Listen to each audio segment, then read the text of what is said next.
Hi everyone, global অ্যাফেয়ার্সে আপনাদের সকলকে স্বাগত জানাই।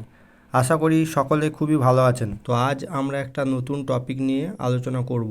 ফাইন্যান্সিয়াল ইয়ার 2023-24-এর থার্ড কোয়ার্টারের ভারতীয় জিডিপি গ্রোথ রিসেন্টলি প্রকাশিত হয়েছে। যে ডেটা আমাদের সামনে বেরিয়ে এসেছে তাতে ভারতীয় জনগণ থেকে শুরু করে সমস্ত ওয়েস্টার্ন কান্ট্রিজ সকলেই রীতিমতো বিস্মিত। ফাইন্যান্সিয়াল ইয়ার 2023-24-এর থার্ড কোয়ার্টারের ভারতীয় জিডিপি গ্রোথ রেট হয়েছে 8.4%। তো এখন আপনাদের মনে স্বভাবতই একটা প্রশ্ন জাগতে পারে যে ফিনান্সিয়াল ইয়ার 2023-24 কেন আমি বলছি। তো এর কারণ হচ্ছে যে কোনো বছরের ফিনান্সিয়াল কোয়ার্টার আমাদের দেশে স্টার্ট হয় 1 এপ্রিল থেকে। প্রত্যেক 3 মাস পর পর একটা করে কোয়ার্টার হয়। তাহলে April, May, June first quarter, July, August, September second quarter, October, November, December third quarter. আর ফোর্থ কোয়ার্টারটা হয় পরের বছর, অর্থাৎ 2024-এর জানুয়ারি, ফেব্রুয়ারি, মার্চ। যেহেতু ফোর্থ কোয়ার্টারটা 2024 সালে পড়ছে, সেই জন্য এটাকে ফিনান্সিয়াল ইয়ার 2023-24 বলা হচ্ছে। এখন প্রশ্ন হলো, আমি যে এত জিডিপি গ্রোথের কথা বলছি, তাহলে জিডিপি জিনিসটা আসলে কি, এবং জিডিপি গ্রোথ বেশি হলে সাধারণ মানুষেরই বা কী লাভ? তো আপনাদের একটা সহজ উদাহরণ দিয়ে আমি জিডিপি জিনিসটা বোঝানোর চেষ্টা করছি। ধরুন আপনার এলাকায় একটা খুব বড় শপিং মল আছে, আর সেই শপিং মলে বিভিন্ন রকমের দোকান আছে, আর এই দোকানগুলোতে বিভিন্ন রকমের প্রোডাক্টস অ্যান্ড সার্ভিসেস বিক্রি হয়। তো সারা বছরে সব দোকানগুলো মিলিয়ে কতগুলো প্রোডাক্ট বিক্রি হলো সেইগুলোকে যদি টোটাল করা হয়, তাহলে সেটাই হচ্ছে ওই মলটার টোটাল জিডিপি। এখন জিডিপি গ্রোথ রেট যদি বেশি হয়, তার মানে হলো ওই মলটি থেকে বেশি সংখ্যক প্রোডাক্ট সারা বছরে বিক্রি হয়েছে। এবার যত বেশি জিনিস বিক্রি হবে তত বেশি আমাদের প্রোডাকশনও বাড়াতে হবে, আর প্রোডাকশন বাড়া মানেই হচ্ছে জিডিপি গ্রোথ বাড়া। এবার এই মলটাকেই যদি আমরা একটা বড় পিকচারে একটা দেশ হিসেবে দেখি, তাহলে সেটাই হচ্ছে সেই দেশের জিডিপি গ্রোথ।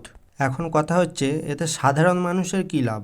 তো ডিমান্ড যত বেশি হবে আমাদের প্রোডাকশন তত বেশি করতে হবে, আর প্রোডাকশন বেশি হলেই মানুষের কর্মসংস্থান বেশি হবে, মানুষ বেশি সংখ্যায় কাজ পাবে, কাজ পাওয়ার সাথে সাথে মানুষের নিজেদের আর্থিক পরিস্থিতিরও উন্নতি হবে।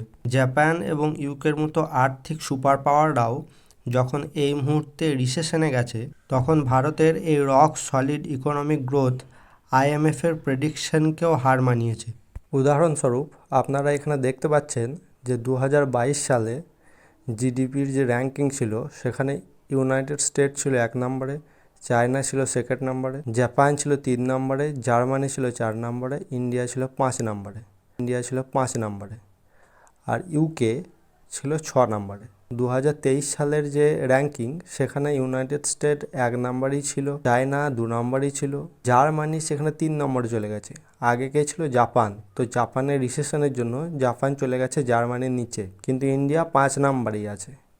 এবার যদি আপনি এখানে প্রেডিক্টেড গ্রোথ রেটটা দেখেন, তাহলে দেখবেন যে এখানে 5 নম্বরে ইন্ডিয়া আছে। এই ইন্ডিয়ার যে প্রেডিক্টেড গ্রোথ রেট, সেটা এখানে বলা হয়েছে 6.33%, কিন্তু থার্ড কোয়ার্টারেই ইন্ডিয়ার জিডিপি গ্রোথ রেট হয়েছে 8.4%। তো এখান থেকেই আপনারা বুঝতে পারছেন যে জিডিপি গ্রোথের যে প্রেডিকশন ছিল, সেটাকেও হার মানিয়েছে ইন্ডিয়ার জিডিপি গ্রোথ। মাননীয় প্রধানমন্ত্রী শ্রী নরেন্দ্র মোদী তার টুইটার হ্যান্ডেলে, যার বর্তমান নাম হচ্ছে এক্স হ্যান্ডেল, সেখানে লিখেছেন, robust 8.4% GDP growth in quarter 3 2023-24 shows the strength of Indian economy and its potential। অর্থাৎ 8.4% জিডিপি গ্রোথ ইন্ডিয়ান ইকোনমির সক্ষমতাকে তুলে ধরেছে। তারপর লিখেছেন, our efforts will continue to bring fast economic growth which shall help 140 crore Indians lead a better life and create a বিকশিত ভারত। অর্থাৎ ভারতের দ্রুত economic গ্রোথের জন্য আমাদের প্রচেষ্টা সবসময় জারি থাকবে, যাতে করে 140 কোটি ভারতীয় তাদের জীবনটাকে আরও ভালো বানাতে পারে এবং একটা বিকশিত ভারত তৈরি হয়। তো আজকের ভিডিওটি আপনাদের ভালো লাগলে একটা লাইক করবেন, এবং এরকম ইনফরমেটিভ ভিডিও আরও পাওয়ার জন্য চ্যানেলটিকে সাবস্ক্রাইব করুন। তো দেখা হচ্ছে পরের ভিডিওতে। ততক্ষণের জন্য সকলে ভালো থাকবেন, সুস্থ থাকবেন।